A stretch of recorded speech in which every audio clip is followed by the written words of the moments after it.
Assalomu alaykum hammaga, Shirin Dunyo kanaliga xush kelibsiz. Bugun yana bir ajoyib va mazali, tez va oson tayyor bo'ladigan go'shtli taom tayyorlaymiz. Jiz-biz deb ataladi. Bu ovqatimiz nomi ko'proq erkaklarga mos taom. Birinchi bo'lib qiladigan ishimiz go'shtni maydalab olishimiz kerak. Bizga qo'y go'shtini qovurg'ali, yog'li joyi kerak bo'ladi. Men pachkali go'sht olgan edim, qovurg'ali joyi kattaroq ekan. Iloji boricha maydalangan, o'rtacha kattalikda maydalangan qovurg'ali yog'li va lahm aralash go'sht olib ishlatganimiz yaxshi. Go'shtni bir amallab qovurg'ali joylarini maydalab oldim.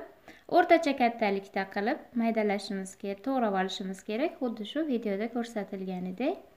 Endi buni alohida idishimizga olamiz. Go'shtni kattaroq suyagi bor joyini maydalamadim, olib qo'ydim, qolganini ishlatdim. Endi buni ustiga tabimizga qarab tuz, zira, qora murch sepamiz. Tuzni ham turiga qarab, o'zimiz ishlatadigan tuz turiga qarab, tabga qarab solamiz. Ozroq zira solinadi. Va yana ozgina qora murch. Bu ko'p emas, ozgina solinsa yetadi. Boshqa ziravor shart emas. Yaxshilab hamma joyiga tegadigan qilib aralashtirib olamiz. Qo'limiz bilan aralashtirib olsak ham bo'ladi. Bir xil hamma joyiga yaxshi tegish kerak. Tuz, zira, murch aralashib ketish kerak.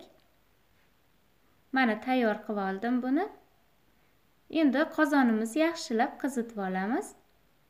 Yog' qo'yamiz. Oddiy o'simlik yog'i ishlatdim. Agar bunda quyruq bo'lsa, mol yoki qo'y yog'i, o'sha quyruqni eritib, o'shani yog'iga qovurilsa, yana ham mazali chiqadi. Yog'ni tutuni chiqqunicha, oppoq tutuni chiqqunicha yaxshilab qizitishimiz kerak. Keyin go'shtni solamiz. Yaxshilab qizartirib qovurib olishimiz kerak. Orada aralashtirib turamiz, teskarisiga o'girib qizartirib olamiz.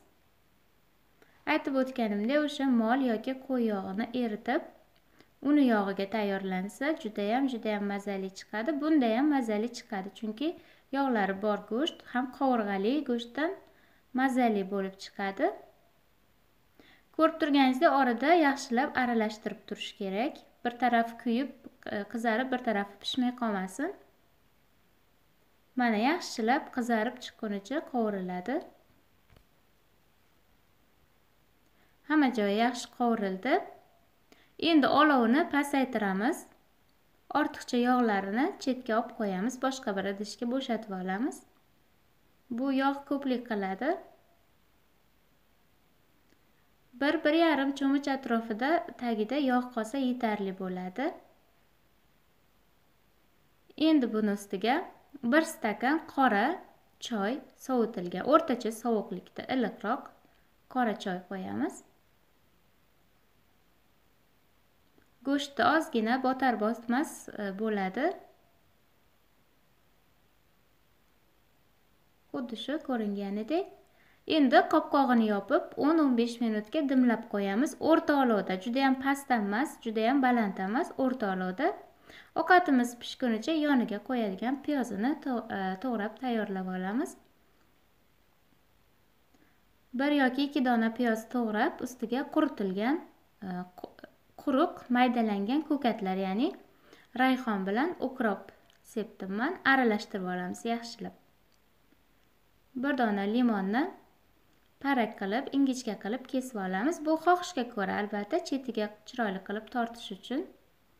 Limon, piyoz go'shtli taomlar yoniga qo'yilsa juda ham yaxshi bo'ladi. Ayniqsa piyoz qo'yilishi kerak, chunki piyoz og'ir ovqatlarni, go'shtli ovqatlari yaxshi tezda hazm qiladi, oson hazm qilishda yordam beradi. Xuddi shu videoda ko'ringandek qilib gul shaklida terib chiqamiz limonni. Mana juda ham chiroyli ko'rinishda bo'ladi. Chetga qo'yib turamiz endi. Bu arada ovqatimiz ham tayyor bo'ldi. Juda ham mazali, go'shtlari yumshoqqina bo'lib pishadi. Ko'rib turganingizdek, solingan choy o'z-o'zidan yo'q bo'lib ketadi. Ya'ni qozonning tagida yana yog' hosil bo'ladi. Go'sht o'ziga singdirib oladi. Juda ham mazali, quruq bo'lib qolmaydi. Asosiysi sochli bo'lib chiqadi. Juda ham mazali, yumshoqqina bo'lib chiqadi. O'zimiz xohlagan usulda, tarzda bezatib dasturxonga tortishimiz mumkin. Juda ham mazali bo'ladi. O'ylaymanki, hammaga yoqadi bu. Ayniqsa dadalarimizga, ya'ni ayollarimiz, uy bekalarimiz o'zlarini oila a'zolariga pishirib tayyorlab bersa juda ham yoqadi bu. Go'shtni bu arada eslatib o'tmoqchiman. Qancha solib tayyorlash hammani o'zini xohishiga ko'ra. Mana ko'rsatib o'tdim qanchalik yumshoq bo'lib pishganini. Kanalimda go'shtli taomlar videolari juda ham ko'p. Ko'rib, o'z xohlaganlaringizni tayyorlashlaringiz mumkin. Aynan go'shtli taomlar videolari ko'p. Tayyorlab ko'ring, hammaga yoqimli ishtaha, shirin dunyoni kuzatishda davom eting. Keyingi videolarimda ko'rishguncha omon bo'ling.